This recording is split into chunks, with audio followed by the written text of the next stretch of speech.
Lalagyan din natin ng garlic, chopped garlic. So now mga ka-wonders, luto na yung ating barbecue. Before the sauce.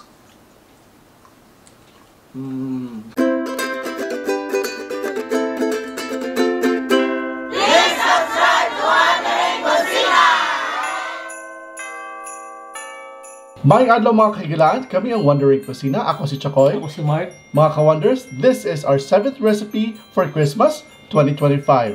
So tatawagin natin itong garlic beef barbecue. And may kasamang sauce or yung sausawan niya. Very simple and you can also recreate your own. Ganito ang paggawa ni Chef Mark sa garlic beef barbecue.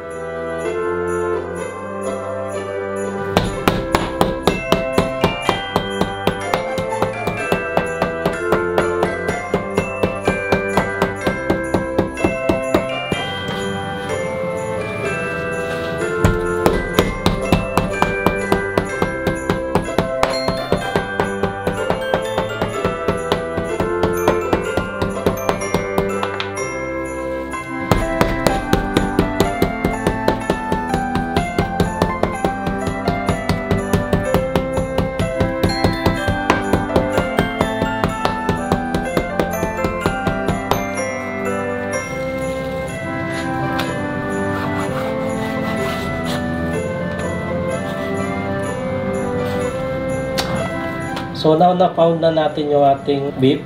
So para mag-tenderize lang siya. So ngayon i-marinate na natin. So meron tayo ditong 1 lemon juice. Yun yung acid na nagbe-break down na tissues ng beef. Then pepper. Salt. And para may konting hit of chili flakes. So i-mix lang natin.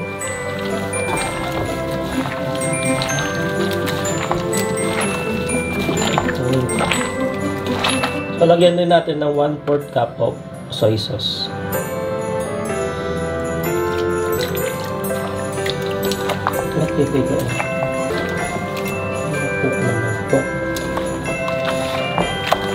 Lalagyan din natin ng garlic, chopped garlic. Mix lang natin.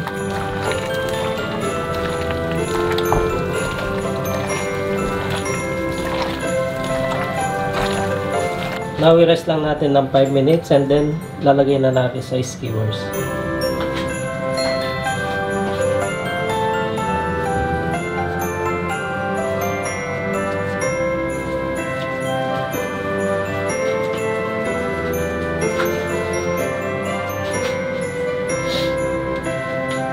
So now maghihiyaw na tayo. So dito tayo magluluto sa electric griller. So wala tayong outdoor source kaya dito tayo mag-grill. Pero kung meron kayong outdoor, mas better, parang may charcoal. Yes, charcoal grill.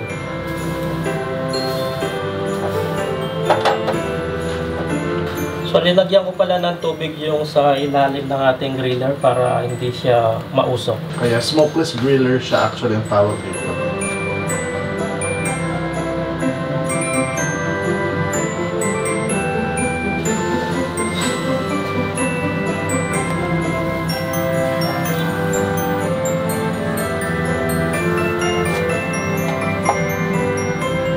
So nagagawa tayo ng sausawan. So kailangan lang natin ng luya, sibuyas, tsaka bawang. Yan, i-chop lang natin dito.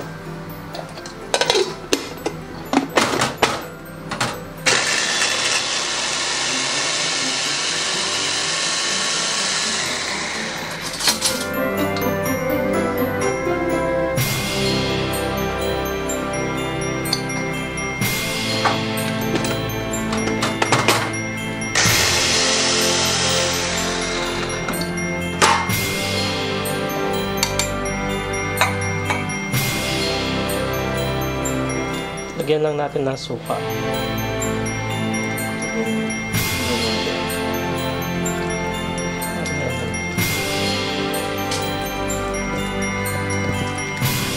Lalagyan din natin ng lemon.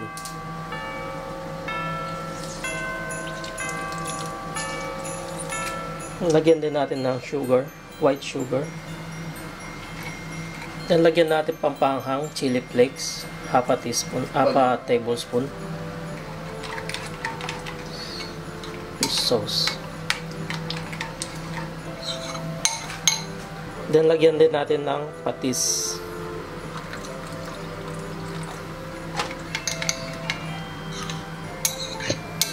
So lagyan natin ng brown sugar.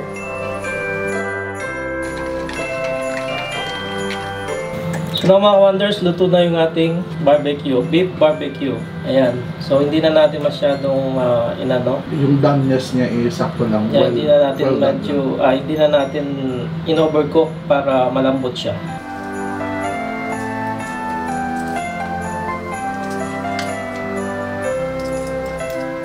So, ganun lang kasimple mga ka-wonders. You have an option na mag-smokeless grill kayo, yung electric grill, gaya ng ginawa namin. And indoors kasi. And you can also do it na may uling, outdoors, yung may charcoal talaga. Perfect to sa season ngayon kasi malamig ng panahon at masarap nang lumabas at mag-ihaw-ihaw. Ngayon, tikman na natin. Tignan ito. As you can see, medyo akala mo tough. Para siyang tapa. Yun pala. Mukha siyang tapa. Look at that. Oh. Before the sauce.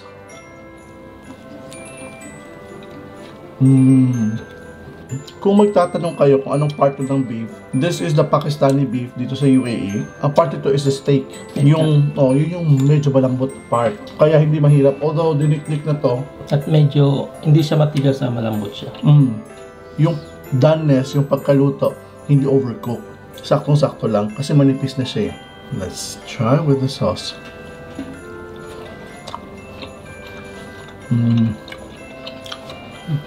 Yung stick namin na gamit is yung pang kebab talaga. Yung metal stick. Pwede nyo naman gamitin ng yung bamboo stick. Yeah.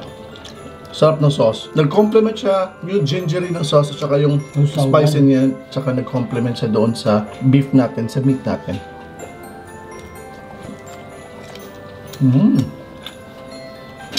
Sakto lang yung sweetness niya. So kung nagustuhan niyo itong video ito mga ka-wonders, make this garlic beef barbecue as part of your 12 recipes for Christmas 2025. Pwede din siya sa anumang occasion. Pwede niyong gawin ding pang negosyo if you like. Kung bago ka sa Wondering Cucina mga ka-wonders in this channel, please don't forget to subscribe to Wondering Cucina and click that notification bell para update kayo sa lahat ng mga bagong videos namin. Yes, meron din tayo social media account, Facebook, Instagram, and TikTok.